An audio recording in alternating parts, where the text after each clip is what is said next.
हाँ जी बच्चे, आवाज़ आ रही है सभी को? अगर आवाज़ आ रही है तो हैंड योर रेज पे क्लिक करो।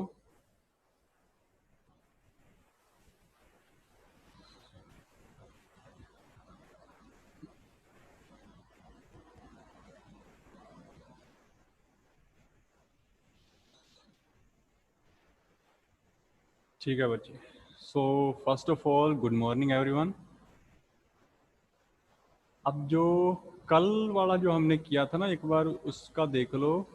जो प्रीवियस क्लास थी उसके अंदर जो हमने किया था, लास्ट में ना एक दो पॉइंट रह गए थे डिस्कस करने वाले। हाँ, ये वाले फिफ्थ वन और सिक्स जो पॉइंट है ना, वो हमारा डिस्कशन वाला रहता था। अब वो देखो, इसमें से आपको बोला मैंने कि ये वाला जो है वो इम्पोर्टेंट है। एक तो ये है, दैट इज थर्ड वन जो पॉइंट है, ऑल असेसिबल माइक्रो स्टेट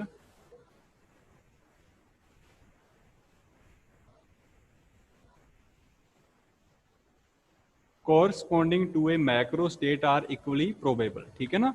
जैसे हमने उस दिन किया था कि अगर लेट अस सपोज कि मेरे पास दो रूम्स हैं, दैट इज फर्स्ट और सेकंड रूम दो हो गए। अब इसके अंदर ए बी सी करके स्टूडेंट बैठे हुए हैं सपोज कर लो, और ये डी स्टूडेंट इस साइड बैठा हुआ है। बाद में ए इस साइड आ गया, बाकी जो बचे हैं बी सी और डी इस साइड चले गए। आफ्टर दैट बी इस साइड आ गया, और जो हमारे पास बचेंगे ए है, सी है, डी है, दीज आर। ठीक है?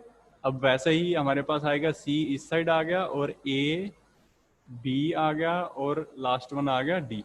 तो उस दिन हमने कर लिया है कि मैक्रोस्टेट क्या होती है। मैक्रोस्टेट होती है the configuration in which system lies. जिस सिस्टम के अंदर कॉन्फ़िगरेशन के अंदर वो सिस्टम लाई करेगा ना, उसको हम बोलते हैं, वो क्या है उसकी, दैट इज योर मैक्रोस्टेट है। अब इसकी माइक्रोस्टेट हमने की थी कि माइक्रोस्टेट का मतलब होता है नंबर ऑफ अरेंजमेंट्स। अब इसके अंदर देखो, नंबर ऑफ जो अरेंजमेंट्स हो रहे हैं वो कितने हैं? चार हैं, दैट इज 1 2 3 और 4।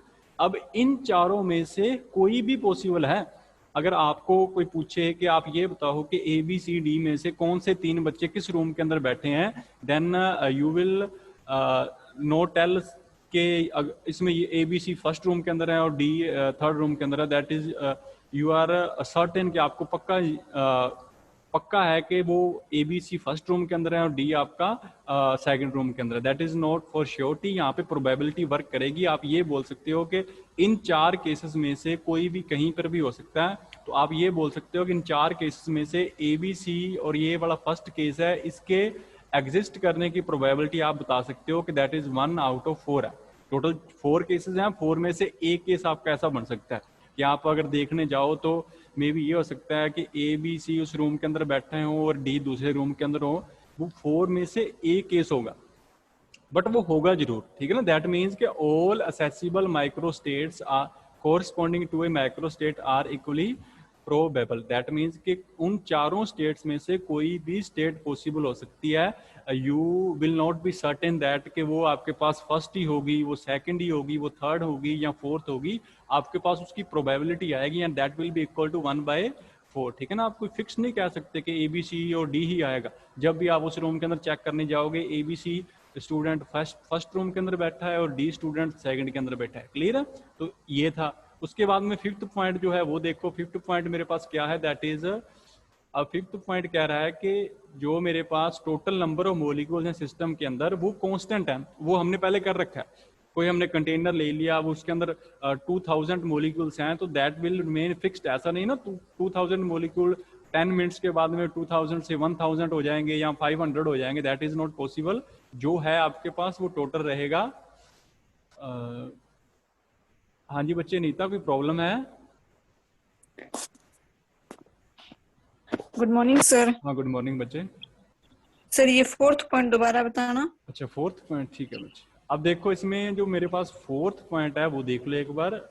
The equilibrium state of a gas corresponding to a macro state of maximum probability. That means के जो इक्विलिब्रियम स्टेट होगी ना किसी भी सिस्टम की, गैस की, माइक्रो स्टेट की, उसकी प्रोबेबिलिटी मैक्सिमम होती है। जैसे आपको मैंने उस दिन एग्जांपल दिया था कि अगर आपको ये बोल दे कि एक रूम के अंदर 3 है और एक के अंदर 1 बैठे हुए हैं, आफ्टर दैट एक के अंदर 5 है और एक के अंदर 2 बैठे हुए हैं, और एक में वो ये कह रहा है कि इस रूम के अंदर भी 3 स्टूडेंट बैठे हुए हैं, इस रूम के अंदर भी 3 स्टूडेंट बैठे हुए हैं, तो इनमें से प्रोबेबिलिटी किसकी मैक्सिमम है?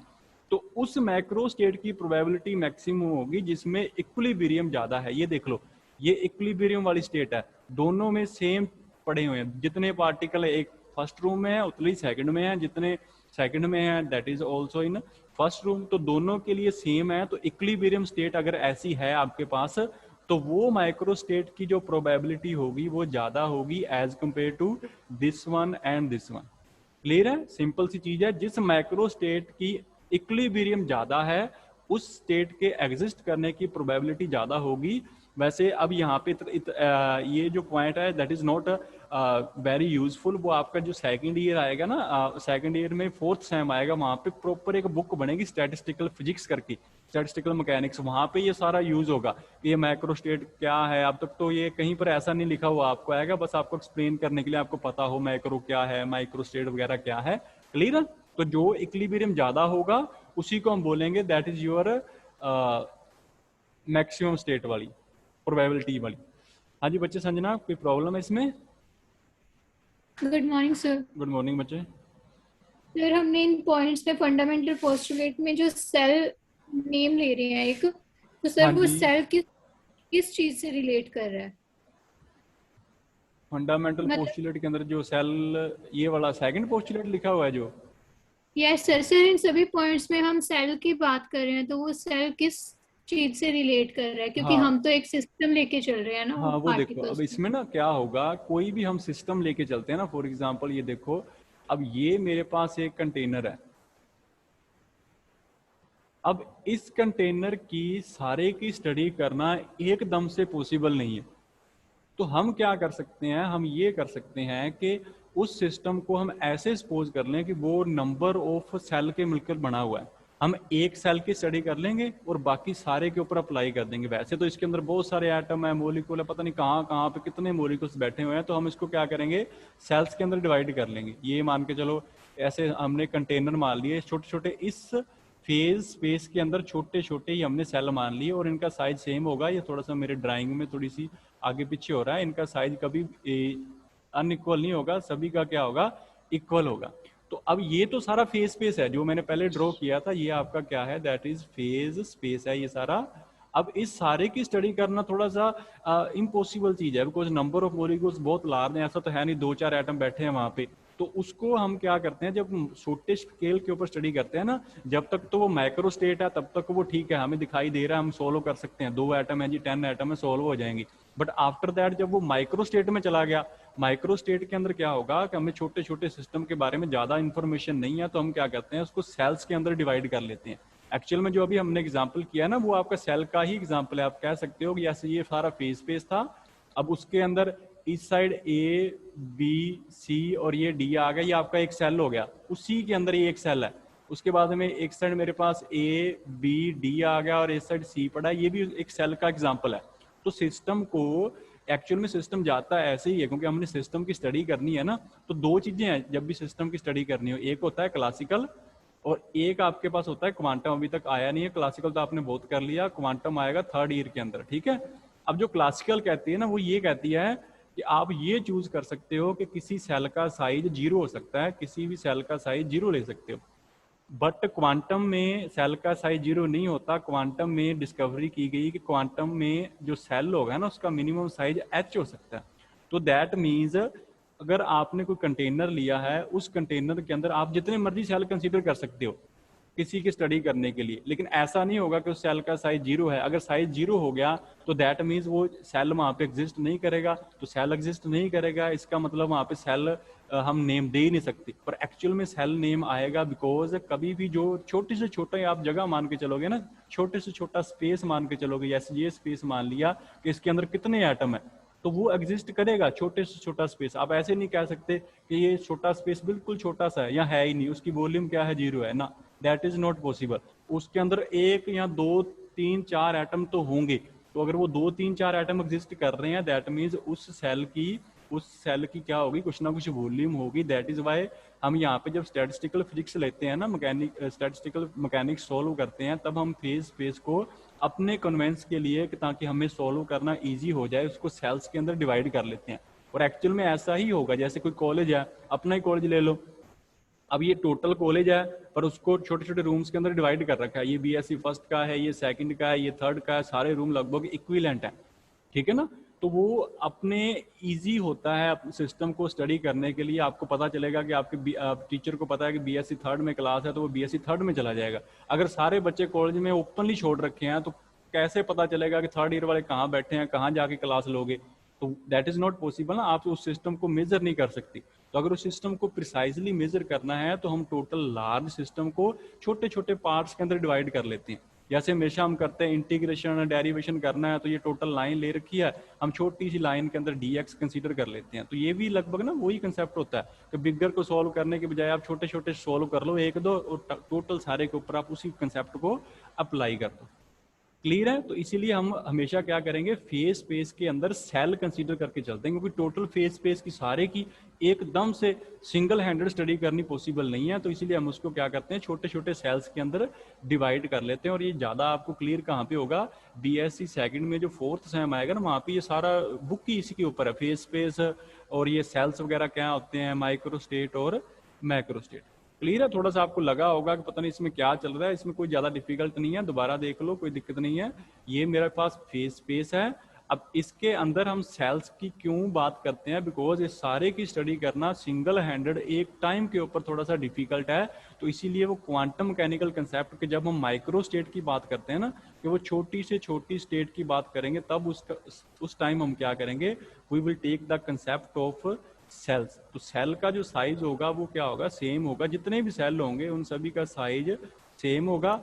और वो साइज कभी भी याद रखना, ये मे भी आगे पीछे कहीं पर ना आए, साइज h से नीचे कभी नहीं जाएगा। h आपका प्लैंक्स कांस्टेंट है, that is the minimum size of any cell कह लो, ऑफ एनी आप पार्टिकल कह सकते हो, इससे छोटा साइज किसी का नहीं हो सकता। That is the minimum cell for any microscopic particle. h से छोटा साइज हमारे पास एग्जिस्ट नहीं करेगा। तो इसका भी h है, इसका भी h है। इस टाइम से ये सारे जो सेल्स हैं उनका सारे का साइज वगैरह क्या होगा, सेम होगा। और एक ही अगर हमने स्टडी कर ली और उसको हम थ्रू आउट अप्लाई कर देंगे, और इतने बड़े फेस स्पेस की स्टडी करने से हम बच जाएंगे। नहीं तो अदरवाइज क्या करने पड़ेगा, सारे की स्टडी करनी पड़ेगी। और सारे की अगर स्टडी करोगे तो दैट मीन्स कि आपको वो सारा क्लियर नहीं होगा ना, कुछ कुछ बातें क्लियर होंगी। एक दो एटम है जिनकी स्पीड आपको क्लियरली विजिबल होगी, पता चल गई, लेकिन बाकी है जो उसकी आपको पता नहीं चलेगी। क्लियर है? ठीक है बच्चे, अगर ये कंसेप्ट क्लियर है तो रेज योर हैंड पे क्लिक कर दो। संजना ने पूछा था क्वेश्चन बच्चे, हाँ संजना क्लियर है? Yes sir. ठीक है ना। तो इसमें बस फेस स्पेस है, उसको इजीली सॉल्व करने के लिए हम सेल्स मान के चलते हैं, और वो हमारे लिए भी बेटर है, बिकॉज सेल जो होगा वो सारे ओवरऑल की प्रॉपर्टीज को शो करेगा। जैसा एक का सेल साइज होगा बाकी सभी का भी सेम ही होगा, जितने भी होंगे टोटल। अब देखो नेक्स्ट क्या है इसके अंदर। अब जो नेक्स्ट है वो है आपके पास, जो आपकी 5th वन है, वो सिंपल है कि जो टोटल नंबर ऑफ एटम्स होंगे ना वो आपके पास फिक्स रहेंगे। फॉर एग्जांपल दैट इज, अगर पहले सेल के अंदर है, जैसे ये मैंने अभी फेस स्पेस ड्रॉ किया था, वो दोबारा देख लो एक बार। ये फेस स्पेस है, अब उसके अंदर ये सेल ले लिया, ये नेक्स्ट सेल है, ये मेरे पास नेक्स्ट सेल है, और ये 4th वन है। अब इस फर्स्ट के अंदर मान के चलो एटम्स n1 है, इसके अंदर एटम n2 है, इसके अंदर एटम n3 है, अब इसके अंदर एटम कितने हैं, n4 है। अब साइज इन सभी का सेम होता है, अब एटम आगे पीछे इसके अंदर हो सकते हैं। क्लियर है? साइज इन सभी का क्या होगा, h होगा, h से मिनिमम h होगा, h से ऊपर भी हो सकता है, जो भी होगा, लेकिन होगा सभी का साइज क्या होगा, सेम होगा। तो फर्स्ट के अंदर n1 है, चलो ठीक है। अब सेकंड के अंदर कितने हैं, n2 है, सभी को हम ऐड कर देंगे। जितने सेल्स हैं उन सेल्स के अंदर जितने भी एटम्स हैं सभी को ऐड कर दोगे तो वो अपने पास टोटल क्या आ जाएगा, total number of atoms in the phase space. ये n क्या आ गया, इस फेस स्पेस के अंदर कितने एटम होंगे वो आ गया आपके पास। ठीक है ना, ये लिखा हुआ total number of the molecule in the system कह लो, या टोटल आपके पास जो फेस स्पेस है वो आ जाएगा। क्लियर है? और वो हमेशा कांस्टेंट रहेगा। अब वो कुछ टाइम के बाद अगर वो सिस्टम आपका इक्विलिब्रियम से आगे पीछे चला गया, मान के चलो इक्विलिब्रियम में आगे पीछे हो गया, तो उसके कारण क्या होगा, यही सिस्टम है, मान के चलो ये वाला आपके पास, इसी सिस्टम में ये देख लो, ये मैं सेल दोबारा 4 क्रिएट कर रहा हूँ, अब क्या होगा, इक्विलिब्रियम स्टेट से थोड़ा सा टेम्परेचर ज़्यादा हो गया, कम हो गया, अब क्या हो गया, पहले सेल के अंदर नंबर ऑफ एटम N2 आ गए, दूसरे के अंदर N1 आ गए, और थर्ड के अंदर N4 हो गए, और फोर्थ वन के अंदर N3 हो गए। अब भी टोटल ऐड करोगे तो मेरे पास क्या आएगा, N आएगा। That is the meaning of जो आपके पास फिफ्थ स्टेटमेंट है, उसका मीनिंग आपके पास ये है। क्लियर है? तो टोटल नंबर ऑफ एटम्स जो होंगे किसी भी सिस्टम के अंदर, that will be constant irrespective to कि वो किस सेल के अंदर कितने एटम्स आ रहे हैं, लेकिन सेल का साइज विल बी सेम होगा, वो साइज आगे पीछे नहीं होगा जी। एक का साइज जो हो गया, सभी through out the phase space सभी का सेल क्या रहेगा, साइज क्या रहेगा, सेम रहेगा, जो हम सेकंड बोल रहे हैं, all the cells in the phase space are of equal size. ठीक है ना? अब जो बची है हमारे पास लास्ट वन प्रॉपर्टी है आपकी, that is your total energy of the system is constant. Sixth one है वो देखो, total energy of the system is constant. अब टोटल एनर्जी जो सिस्टम की होगी ना, वो भी मेरे पास क्या रहेगी, कांस्टेंट रहेगी। अब दोबारा मैं वो डायग्राम ड्रॉ कर रहा हूँ, देख लो, सिंपल है, इसके अंदर भी कुछ ज़्यादा डिफिकल्ट नहीं है। अगर ये मेरे पास केस है, दोबारा फेस स्पेस है, वही है, ये फेस स्पेस आ गया। अब इसके अंदर मैं थोड़े से सेल कंसीडर कर रहा हूँ, दैट इज फर्स्ट सेल आ गया, दैट इज सेकंड है, this is my third one, and that is fourth है। अब इसके अंदर नंबर ऑफ एटम क्या है, N1 है, नंबर ऑफ एटम क्या है, N2 है, नंबर ऑफ एटम N3 है, और नंबर ऑफ एटम क्या है, N4 है। अब N1 एटम है, उनकी एनर्जी मान के चलो E1 एनर्जी है, N2 एटम है, उनकी एनर्जी क्या है, E2 एनर्जी है, N3 एटम्स हैं, उनकी एनर्जी क्या है, E3, N4 एटम्स, उनकी एनर्जी क्या है, E4 है। एटम की नहीं है, आप ये सेल की एनर्जी ले सकते हो। ठीक है ना? ये फर्स्ट सेल की एनर्जी क्या है, ये सेल की एनर्जी है, टोटल सेल की। अब पहले सेल के अंदर एटम्स कितने हैं, N1 है, और उस एक सेल की एनर्जी कितनी है, E1 है। दैट मीन्स सभी मॉलिक्यूल्स की जो एनर्जी आएगी, that will be equal to N1 E1। Clear है? ये आगे आपके पास ये जो टोटल बना है, ये आपके पास है, that is the energy I है, किसकी आई है, energy of atoms, atoms in cell. Cell कौन सा है आपके पास, दैट इज इन सेल आपके पास आ गया, ये आ गया फर्स्ट सेल। क्लियर है? वैसे ही इसकी एनर्जी निकालोगे, वो क्या आ जाएगी, N2 E2। अब सिमिलरली इसकी एनर्जी निकालोगे, वो क्या आ जाएगी, N3 E3। अब सिमिलरली इसकी एनर्जी निकालोगे तो क्या आ जाएगी, N4 E4 आ जाएगी। अब हमें टोटल एनर्जी निकालनी है, तो क्या करोगे, इसकी एनर्जी अगर है तो दैट इज N1 E1। तो टोटल अगर एनर्जी निकालनी है कि सारे फेस स्पेस की एनर्जी क्या होगी, तो that will be equal to the sum of these energies जो हमने निकाली है। ये आ गया मेरे पास टोटल। तो यही हमने यहाँ पे कर रखा है, ये देख लो, दैट इज ये रहा जो यहाँ पे दे रखा। बस इन्होंने ई जो साइन है वो थोड़ा सा एप्सिलॉन की तरह डोनेट कर देते हैं, बट ये है आपकी एनर्जी, आप कोई इसमें कोई प्रॉब्लम नहीं है, आप इसको ई भी लिख सकते हो। बस आपको पता होना चाहिए ये है क्या, that is the energy of आपका जो फर्स्ट सेल है ना, उसकी एनर्जी है, जिसका नंबर 1 है। क्लियर है? अगर सभी बच्चों को क्लियर है तो रेज योर हैंड पे क्लिक करो, अगर कोई क्वेश्चन वगैरह है तो अभी पूछ लो। क्लियर है अभी सभी को? ठीक है बच्चे, अब नेक्स्ट देखो। अब यहाँ पे जो मेरे पास नेक्स्ट है वो है, जो आज अपना मेन टॉपिक शुरू होगा वो नेक्स्ट है, और ये इंपॉर्टेंट है, आपका 8 मार्क्स के अंदर आएगा। अच्छा पहले तो मुझे ये बताओ, मैं यहाँ पे चेंज कर रहा हूँ, तो ये आपका शो हो रहा है, हैंड रेज करो बच्चे अगर शो हो रहा है तो, मैक्सवेल डिस्ट्रीब्यूशन वाला।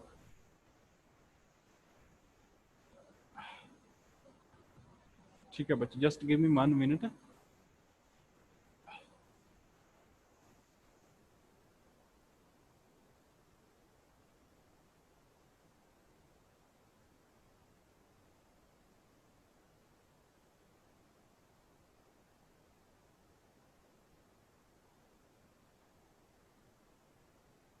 हाँ जी सॉरी बच्चे, देखो अब नेक्स्ट जो है वो है मेरे पास, that is Maxwell distribution law of velocity. ठीक है ना? हमने उस दिन भी डिस्कस किया था कि वेलोसिटी और स्पीड दो के लिए हमने यहाँ पे लॉ डिस्कस करना है, और जो मेरे पास वेलोसिटी है और जो आपके पास स्पीड है, आपको दोनों के अंदर डिफरेंस तो नोन ही है। एक आपके पास वेक्टर है and other one is scalar है। स्पीड जो होती है उसको हम क्या कंसिडर करके चलते हैं, that is distance upon time होती है, तो वो जस्ट डिस्टेंस है, वो स्केलर है। स्पीड हम कहेंगे कि वो 10 मीटर पर सेकंड से जा रहा है, तो ठीक है जिस साइड मर्जी जा रहा है, बट 10 मीटर से जा रहा है। अब अगर हमने वेलोसिटी रिप्रेजेंट करनी है तो वेलोसिटी हम डायरेक्शन से रिप्रेजेंट कर रहे हैं कि वो जो बाइक है इस डायरेक्शन में जा रही है, किस वेलोसिटी से, उसकी वेलोसिटी क्या है, मान के चलो 80 मीटर पर सेकंड उसकी क्या है वेलोसिटी है। तो वो वहाँ पे हम डायरेक्शन रिप्रेजेंट करते हैं। तो वेलोसिटी और आपके पास जो स्पीड है दोनों के अंदर डिफरेंस है। क्लियर है? स्पीड के अंदर कोई डायरेक्शन नहीं है, लेकिन वेलोसिटी के अंदर डायरेक्शन होती है।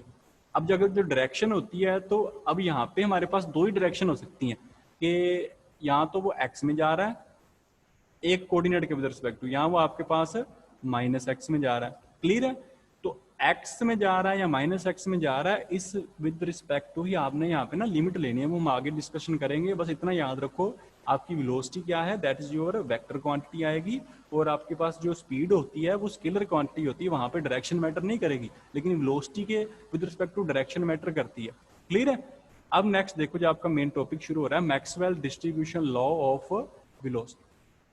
अब इसके अंदर क्या है बच्चे, हमने डिस्कस क्या करना है, हमने एक आइडियल गैस कंसीडर कर लेनी है, हैविंग वॉल्यूम उसकी टोटल क्या है V है, और वो सारी गैस किसके अंदर है, वो आपकी गैस है इक्विलिब्रियम के अंदर, मतलब कि एक कांस्टेंट टेम्परेचर है, मान के चलो वो टेम्परेचर मेरे पास क्या है, दैट इज टेम्परेचर क्या है उसका, T टेम्परेचर है।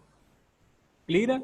अब ना यहाँ पे एक थ्योरी आती है, मैक्सवेल बोल्ट्जमैन थ्योरी है, ये वैसे स्टैटिस्टिकल का ही पार्ट है, यहाँ पे हम डायरेक्ट यूज करेंगे बिकॉज अभी तक वो हमारे यहाँ पे सिलेबस के अंदर है नहीं। फोर्थ सेम में आपके आएगा, वहाँ पे पूरा डिस्कशन होगा कि ये किस तरह से वगैरह ड्राइव होती है।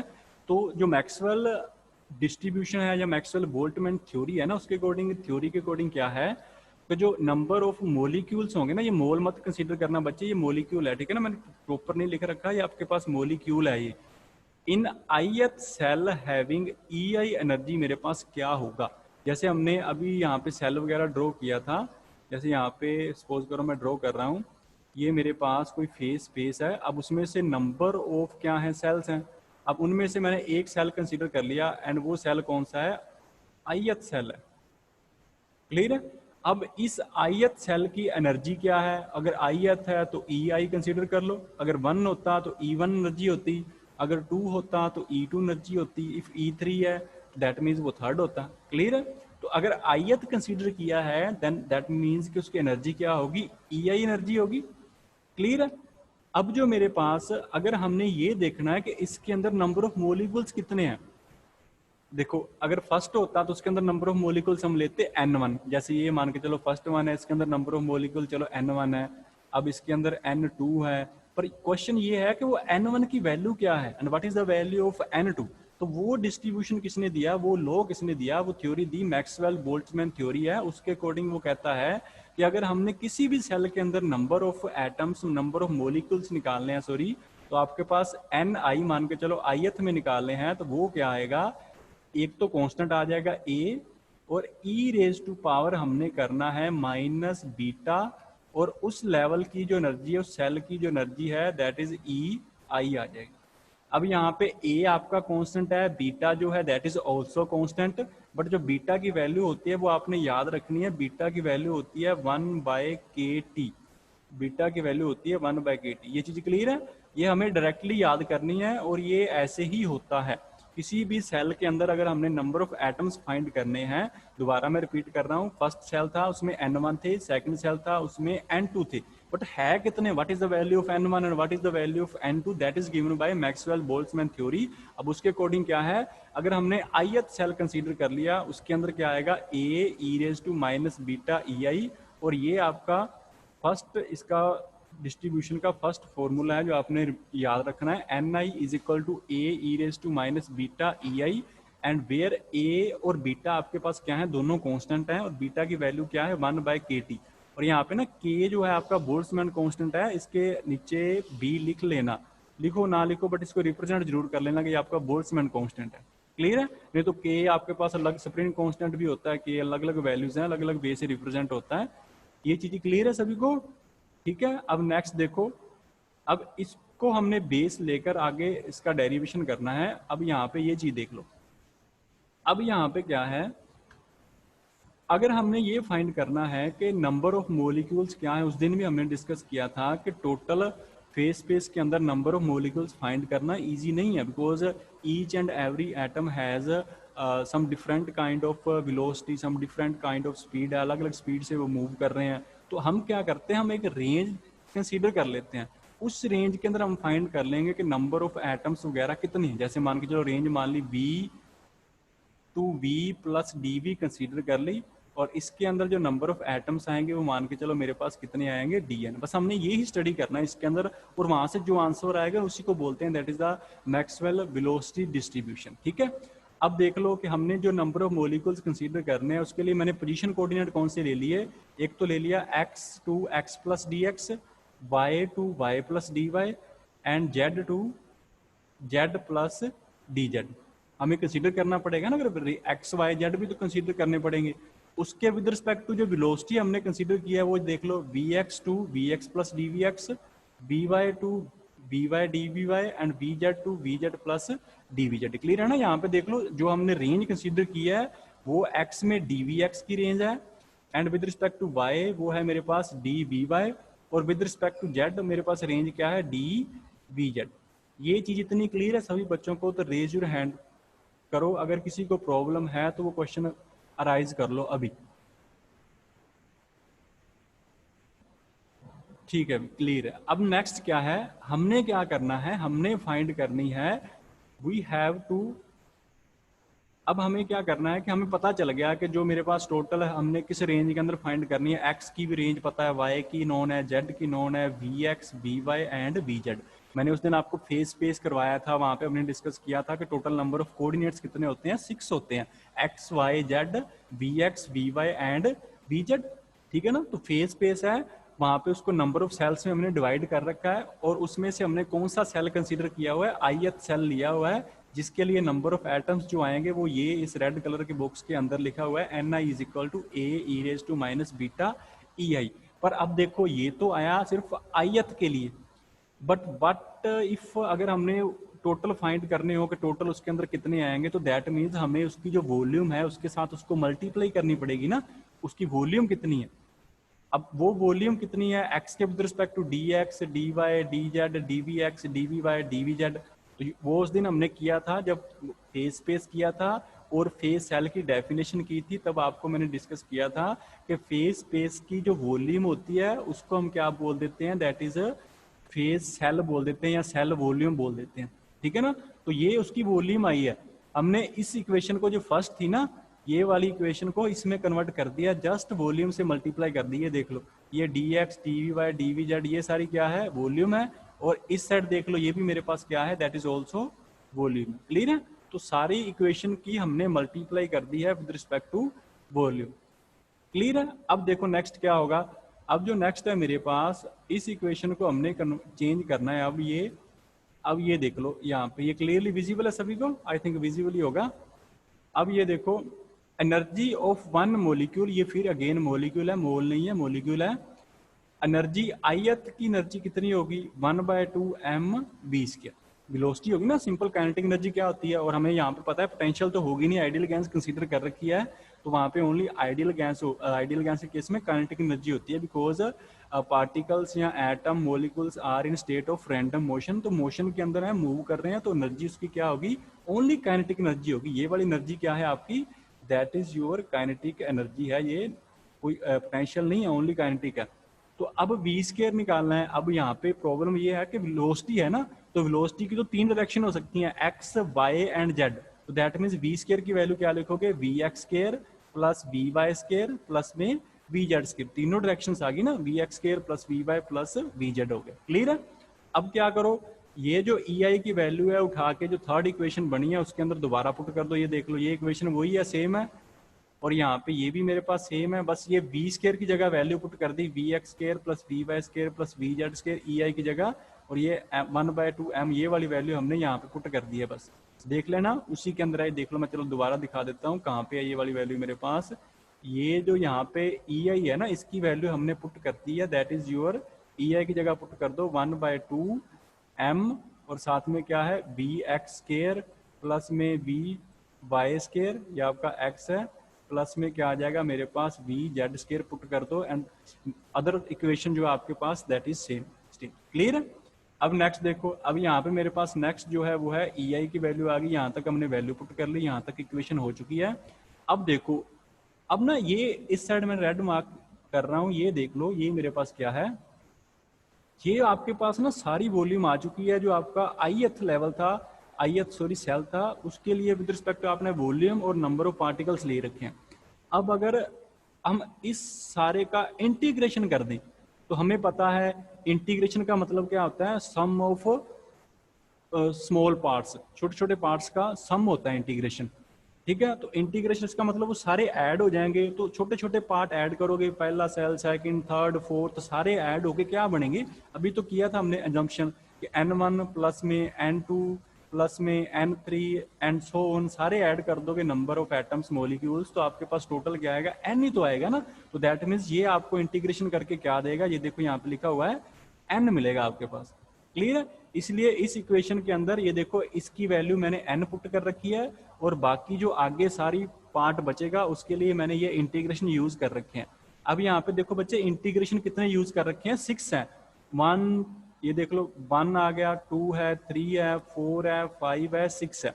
अब ये 6 क्यों यूज कर रखे हैं, बिकॉज देर आर 6 कोऑर्डिनेट्स है यहाँ पे, क्योंकि ये फेस स्पेस चल रहा है, डायनेमिक सिस्टम है, तो 6 कोऑर्डिनेट हो गए। ये देख लो dx के विद रिस्पेक्ट टू एक इंटीग्रेशन आएगा, dy के विद रिस्पेक्ट टू सेकंड आएगा, dz के विद रिस्पेक्ट टू थर्ड आएगा, dvx के with respect to fourth, dvy के विद रिस्पेक्ट टू फिफ्थ और dvz के विद रिस्पेक्ट टू आपका दैट इज सिक्स्थ आएगा। क्लियर है इतना।